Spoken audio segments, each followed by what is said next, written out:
Hello everyone, I am Shubhajit Saha, MSc in Botany from Ramkrishna Mission Vivekananda Centenary College, Rahra, and I am pursuing my B.Ed from Ramkrishna Mission Brahmananda College of Education. Today, I am trying to discuss about a simple interesting topic of your syllabus, that is photosynthesis. It's a video made for the students of class 10, specially for Icse board, and the students belonging from any other board can watch this video and gather knowledge for their knowledge purpose. Okay, so let's start the topic photosynthesis. Where is my pen? Yeah, I've got that. Okay, so let's start with the topic, that is photosynthesis. We all had learned about this topic in our previous classes. Yes or no?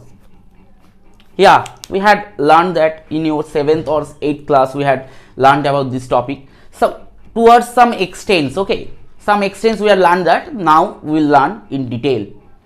So photosynthesis is a very simple process. All of you know about that. So at first I am trying to explain that with the help of a simple story. Okay, so somehow our friend Pooja, okay, she has an curly hair, oh, beautiful face, okay, bindi on his forehead, okay, beautiful girl Pooja. Her mother asked her, she was a girl, so her mother asked her to prepare a dish, that is mutton curry. Okay, so what does she need? At first she need mutton, okay, then some amount of water to boil it. Third one is, yeah, gas or any other energy source, okay, gas, oven or heater, etc., any other energy source.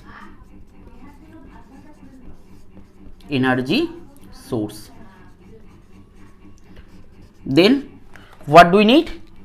Some spices, some vegetables, etc., okay. These are other materials like some spices or vegetables.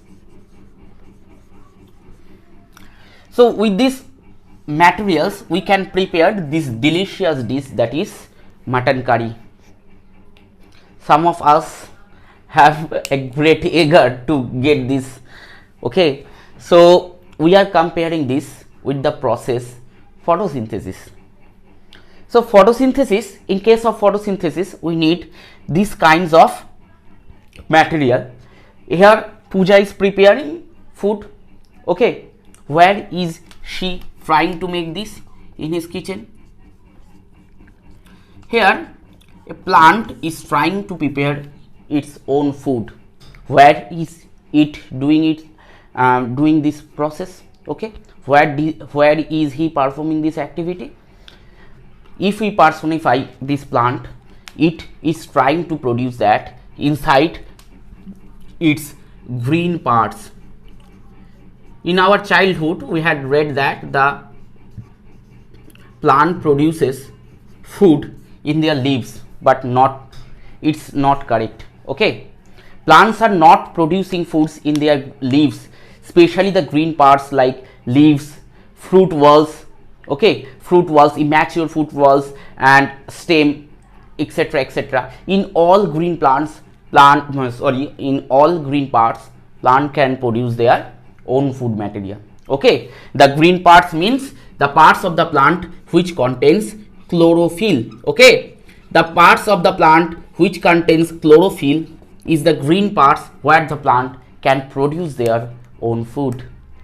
So in this process we need mutton, water, energy source and other material. We are comparing this with plants.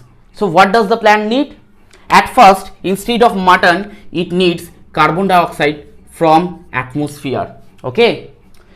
Instead of mutton is the main material which we need to prepare mutton curry, and here carbon dioxide the main material which is needed for production of starch in photosynthesis. So at first we need carbon dioxide, then what do we need?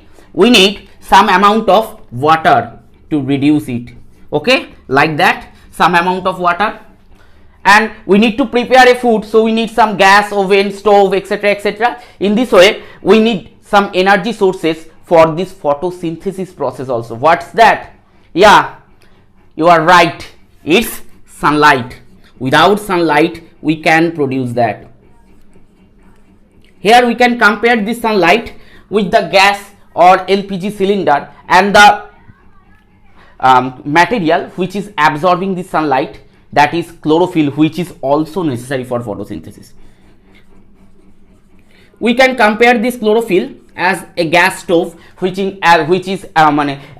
carrying this gas, LPG gas, from the cylinder and burning it and producing this huge amount of energy so that we can prepare this food.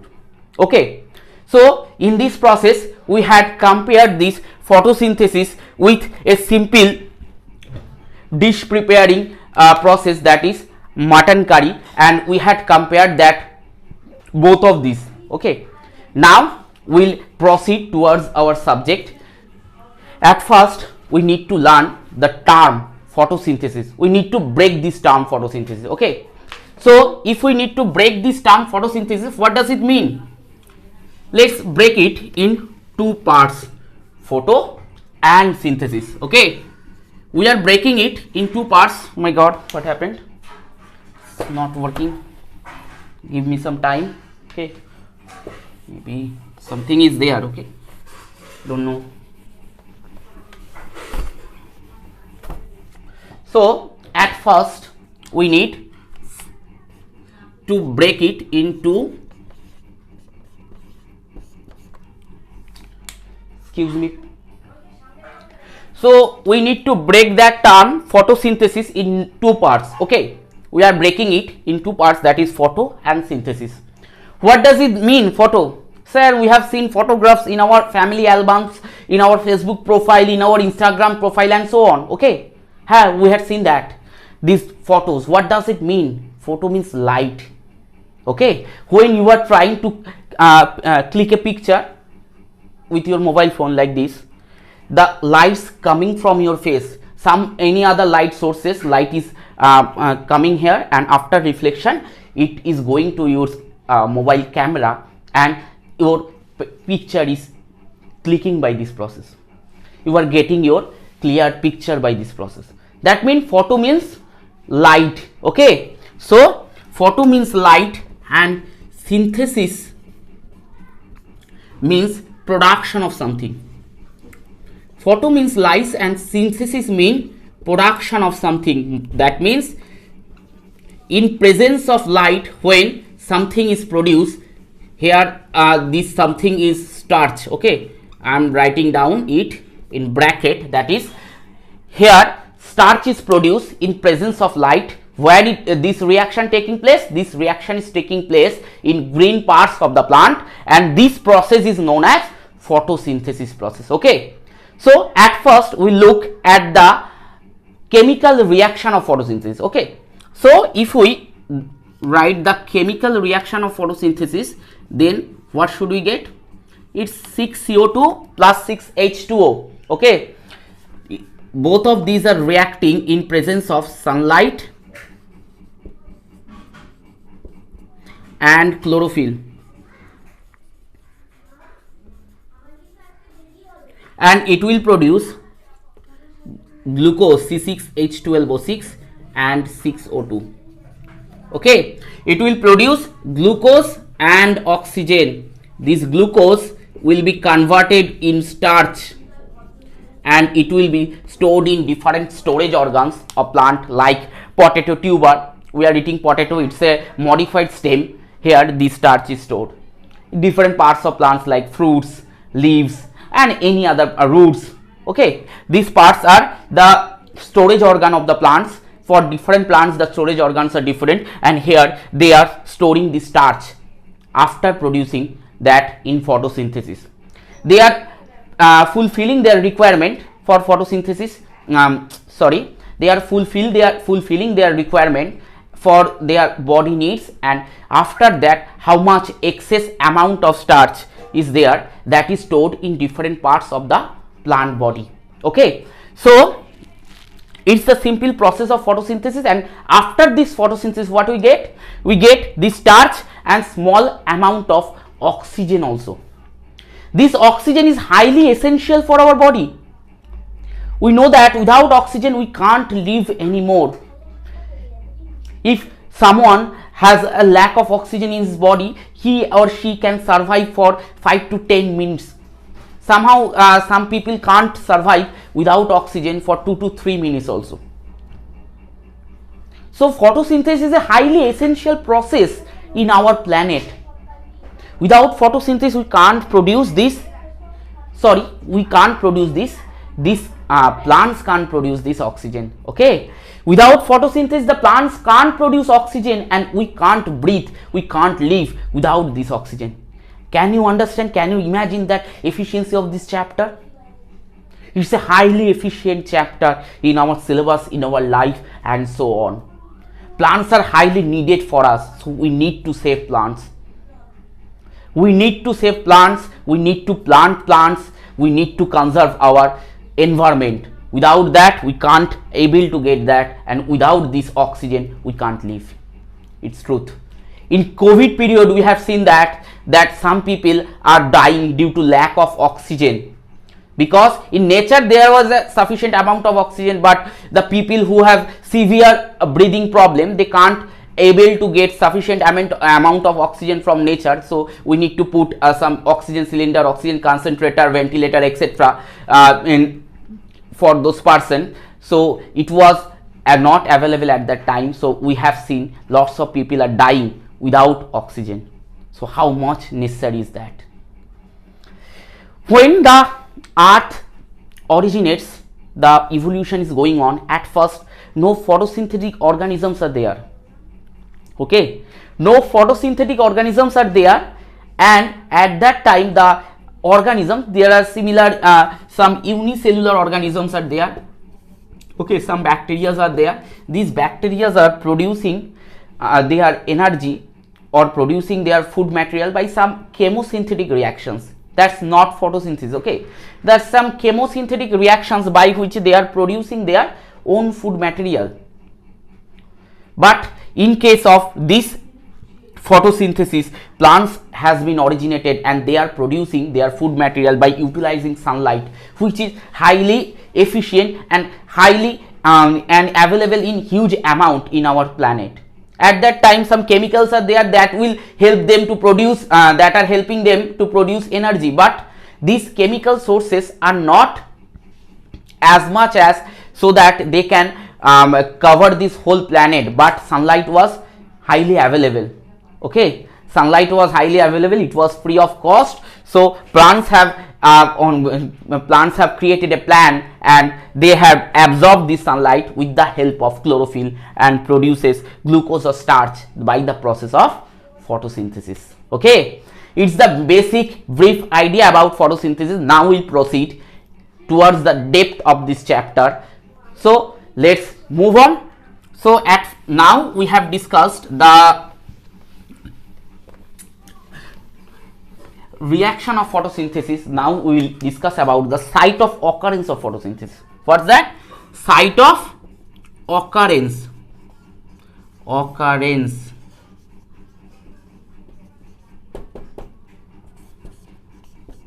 Site of occurrence of photosynthesis. Where does it taking place?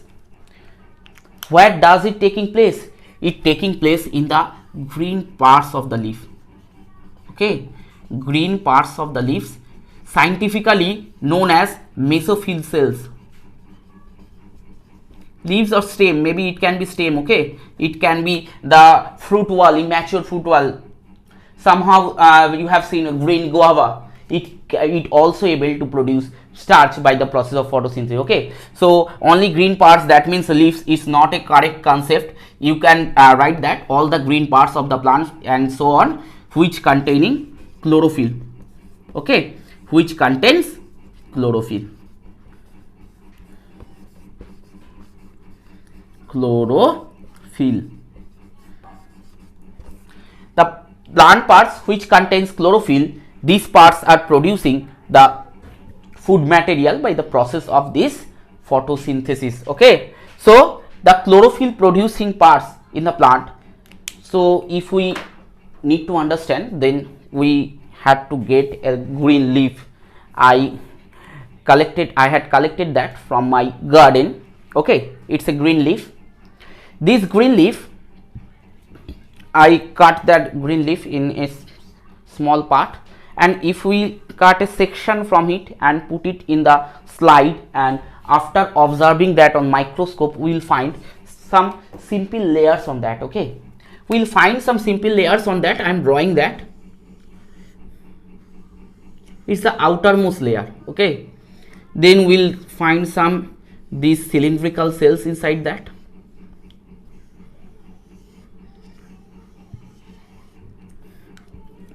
And we will find some spherical cells on here, and then we'll find this layer again. This outermost layer is made up of cuticle. Okay, these are the trichomes, etc., and here you will find some small pores. Here you will find some small pores, trichomes. These are the hairy appearance on leaves. In some leaves it's present, in some leaves it's not present. Okay, so I am not drawing that. In the outermost layer, it's epidermis. Epidermis. Epi means outer. Okay, in biology, where you find that this term epi, that means it is the outermost part. Okay, epidermis means it is the part of the plant present in the outside of the leaf, and it is covered with a thick layer, that is cuticle. In this leaf you will find a waxy appearance over it. If you touch a leaf, you will find that a waxy appearance on it, that is cuticle. It is cuticle, and you will find some chlorophylls inside it. These are mesophyll cells. Okay, these type of cells are known as palisade parenchyma cells. Okay, what does it mean? Come on, repeat with me. Palisade parenchyma. This diagram will come in your exam. Okay, this diagram is very much important, so try to draw it in your copy. Palisade parenchyma cells, and here we have some spherical cells known as spongy parenchyma cells. Spongy parenchyma cells. Some cells are, these are the palisade parenchyma cells, these are the spongy parenchyma cells, and here small pore like structures are present known as stomata. These are the part of plant. Sorry, I don't have space for writing at here. Yeah, these are the part known as stomata, which is present in the leaf. It is helping to absorbing carbon dioxide inside the plant body. Okay, it is helping the plant to absorb carbon dioxide, or in the transpiration process it is highly essential. We will discuss about the structure of stomata again in another class. Okay, so here we are ending our topic with this diagram. It's a highly important diagram. The in this diagram it will put A, B, C, D in your question, and then they will ask question. They will ask you to identify these A, B, C, D, and ask some question about this. Okay, these are the cross sectional view of leaves. Okay, in next class we will discuss about the structure of chloroplast, where here these parts, these are known as chloroplast. Okay, these are known as chloroplast. We will discuss about this chloroplast in our next class. Okay, today goodbye. We'll meet in our next video. Maybe this video is helpful for you. If you like this video, then like it, share it with your friends, and subscribe my channel. Okay, goodbye.